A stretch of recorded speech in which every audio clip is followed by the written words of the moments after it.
الحمد لله نحمده ونستعينه ونستغفره ونؤمن به ونتوكل عليه ونعوذ بالله من شرور أنفسنا ومن سيئات أعمالنا من يهده الله فلا مضل له ومن يضلل فلا هادي له وأشهد أن لا إله إلا الله وحده لا شريك له وأشهد أن محمدا عبده ورسوله وشر الأمور محدثاتها وكل محدثة بدعة وكل بدعة ضلالة وكل ضلالة في النار أرسله بالحق بشيرا ونذيرا وداعيا إلى الله بإذنه وسراجا منيرا من يطع الله ورسوله فقد رشد واهتدى ومن يعص الله ورسوله فقد ضل وغوى أما بعد فأعوذ بالله من الشيطان الرجيم بسم الله الرحمن الرحيم يا أيها الذين آمنوا استعينوا بالصبر والصلاة إن الله مع الصابرين قال رسول الله صلى الله عليه وسلم من قام رمضان إيمانا واحتسابا غفر له ما تقدم من ذنبه۔ ہر طرح کی بڑائی کبریائی اللہ کی ذات کے لیے جو خالق ارض و سما ہے۔ درود و سلام امام الہدیٰ شاف روز جزا جناب محمد مصطفیٰ صلی اللہ علیہ وسلم کی ذات گرامی کے لیے۔ آپ سب بخوبی آگاہ ہیں کہ رمضان مبارک کا بابرکت مہینہ شروع ہونے والا ہے۔ کیلنڈر کے مطابق انشاءاللہ آج رات پہلی تراویح ہوگی۔ خوش نصیب ہے وہ جو رمضان کی رحمتوں اور بخشوں سے پورا فائدہ اٹھائیں۔ اللہ سب کو اس کی توفیق عطا فرمائے۔ اس مناسبت سے کہ ہمیں رمضان میں کیا کرنا ہے، چند باتیں آپ کی خدمت میں گزارش کرنے کا ارادہ رکھتا ہوں۔ اللہ سے دعا ہے کہ اللہ ہم سب کو اپنے گھر میں اپنے در میں مقبول و منظور فرما۔ ہماری کوتاہیاں ہمارے گناہ معاف فرما۔ دنیا میں بھی تو نے ہمارا شرم اور پردہ رکھا، اللہ اپنی خاص رحمت سے حشر میں بھی ہم سب کا شرم اور پردہ رکھ لے۔ حضرات، میرے آج کے اس خطبے کے اندر دو باتیں ہوں گی، رمضان اور نماز۔ چونکہ رمضان کے اندر جو آپ عبادت کرتے ہیں، اللہ کے رسول کے فرمان کے مطابق جو نفل پڑھتا ہے، گویا اس نے جو نفل پڑھے ہیں اس کو فرضوں کے برابر ثواب ملتا ہے۔ اس اعتبار سے دیکھنا ہے کہ ثواب ملتا کس طرح ہے۔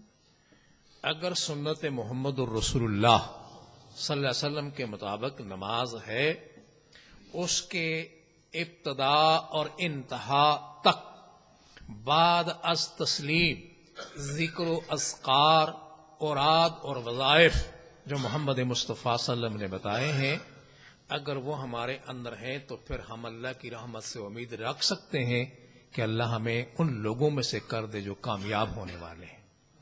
اور اگر وہ نہیں ہے، میں سناؤں گا کچھ حدیثیں آپ کو، تو اس کے مطابق اپنی اصلاح کر لیں۔ اللہ نے توبہ کا دروازہ کھلا رکھا ہے، اور خاص طور پر رمضان کے اندر شیاطین کو بند کر دیا جاتا ہے، رحمت کے دروازے کھول دیے جاتے ہیں۔ اور اگر آدمی اپنی غلطیوں کی اصلاح کرتے ہوئے اللہ کو راضی کرنے کے لیے کتاب و سنت کے مطابق عمل کرے تو اللہ کا ایک فرمان ہے، فرمایا اولئک یبدل اللہ سیئاتہم حسنات، یہ وہ لوگ ہیں کہ جن کی غلطیوں کو، گناہوں کو میں نیکیوں کے ساتھ بدل دیتا ہوں۔ تو یہ ان کو سعادت نصیب ہوتی ہے جو اس کو ٹھیک کر لیتے ہیں، یعنی قلب کو ٹھیک کر لیتے ہیں، نیت کو ٹھیک کر لیتے ہیں۔ اللہ ہم سب کی نیتیں اپنی رحمت سے ٹھیک فرما دے۔ تو سب سے پہلے صحابہ نے جو رسول اکرم صلی اللہ علیہ وسلم کے نماز پڑھنے کی حیت اور ترتیب بیان کی ہے، اس کا ایک اجمالی خاکہ آپ کے سامنے رکھوں گا۔ جو روایات میں آپ سے عرض کرنا چاہوں گا وہ صحیحین کی ہیں، مسلم اور بخاری کی، ابو داؤد کی، ابن ماجہ کی اور جامع ترمذی کی۔ اب چونکہ وقت نہیں ہوتا کہ میں ہر ایک کی تفصیل میں جاؤں، یعنی ان کتابوں سے میں جو حوالے دوں گا یا جن حدیث کا میں خلاصہ بیان کروں گا ان کا مصدر یہ کتب ہوں گی۔ اگر آپ میں سے کوئی جاننا چاہے، سمجھنا چاہے، تو ہم اس کے لیے پہلے بھی کہتے ہیں، اب بھی کہتے ہیں، ہم حاضر ہیں۔ آپ لوگوں کے مطالعے کے لیے لائبریری بھی ہم نے بنا رکھی ہے، لیکن کاش کہ آپ لوگوں کو اس بات کا احساس نہیں۔ اللہ اس کی بھی اصلاح کی توفیق عطا فرمائے۔ میں اس روایت سے بات شروع کرتا ہوں جس کے راوی ہیں حمید سعدی رضی اللہ تعالی عنہ۔ صحابہ بیٹھے تھے اور ان میں جلیل القدر صحابہ تھے جن کی تعداد 10 تھی، 10 تھی۔ حمید سعدی کہتے ہیں کہ میں نے کہا کہ بھئی رسول اللہ کی نماز کو میں آپ کے سامنے بیان کرنا چاہتا ہوں، آپ میری اصلاح کر دیں یا اگر ٹھیک ہے تو اس کی تائید کر دیں۔ یہ مفہوم ہے ان کے اس کلام کا۔ فرماتے ہیں جب حضور صلی اللہ علیہ وسلم نماز کی تیاری کرتے تو سب سے پہلے کیا کرتے؟ نیت کرتے۔ کیا کرتے؟ نیت کرتے۔ کیوں؟ الاعمال بالنیات، تمام اعمال کا انحصار نیت پر ہے۔ اگر نیت درست ہوگی تو معاملہ ٹھیک ہوگا، اور اگر نیت خراب ہوگی تو معاملہ خراب ہو جائے گا۔ سعدی نے اس کو اپنے رنگ میں کہا۔ سعدی کہتے ہیں خشت اول گرن حد میں مار کج تا سریا میر و دیوار کج۔ اگر بنیاد کھودتے وقت اس کی اینٹیں سیدھی رکھی جائیں تو وہ جتنی اونچی دیوار لے جائیں گے وہ سیدھی رہے گی، اور اگر ٹیڑھی رکھی جائیں تو کتنی اونچی لے جائیں وہ ٹیڑھی ہوں گی، لیکن کام آنے والی سیدھی ہے۔ اسی کو ہم نماز میں کہتے ہیں اہدنا الصراط المستقیم۔ اللہ ہمیں اس کی توفیق عطا فرمائے۔ فرمایا طہارت، جس کو آپ استنجا کہہ لیں، پھر آپ مٹی پر استنجا کرنے کے بعد، آپ تو صابن ہے نا، اس دور میں مٹی پر، تراب پر دلک کرتے، یعنی ہاتھ مارتے، اور پھر اس کو اپنے ہاتھوں کو مل کر کے پانی سے صاف کرتے۔ اور مٹی سے دھونے سے یہ ہوتا ہے کہ کسی قسم کے جراثیم باقی نہیں رہتے اور کسی طرح کی بو باقی نہیں رہتی۔ اس کے بعد حضرت صلی اللہ علیہ وسلم، وہ ٹوائلٹ جانے کی دعائیں بھی آپ کو یاد ہوں گی اور نکلنے کی بھی یاد ہوں گی، اس کا آپ خیال کر لیں۔ پھر حضرت صلی اللہ علیہ وسلم جب وضو کی ابتدا کرتے تو ہم باتیں کرتے ہوتے ہیں، میں غفور بھائی سے پوچھتا ہوں آپ کا کیا حال ہے، وہ مجھ سے پوچھ رہے ہوتے ہیں۔ یہ سنت کے خلاف ہے۔ سنت کے مطابق یہ ہے کہ جب آپ وضو کریں، کوئی خاص ضروری بات ہو تو کر سکتے ہیں، لیکن بسم اللہ پڑھ کر کے وضو کریں، اور آپ پورا وضو مکمل کر لیں۔ اب میں تشریح میں پھر نہیں جاؤں گا، کبھی پھر فضائل وضو پر بات کریں گے۔ آپ کا وضو مکمل ہو گیا، آپ نے کیا کرنا ہے؟ اللہ کی رحمت کو قریب لانے کے لیے یہ درس دیا ہے جناب محمد مصطفیٰ صلی اللہ علیہ وسلم نے۔ آپ کی زبانوں سے ایک بول نکلے گا، اشہد اللہ الہ الا اللہ وحدہ لا شریک لہ و اشہد ان محمدا عبدہ ورسولہ۔ اس کے بعد دعا ہے اللہم اجعلنی من التوابین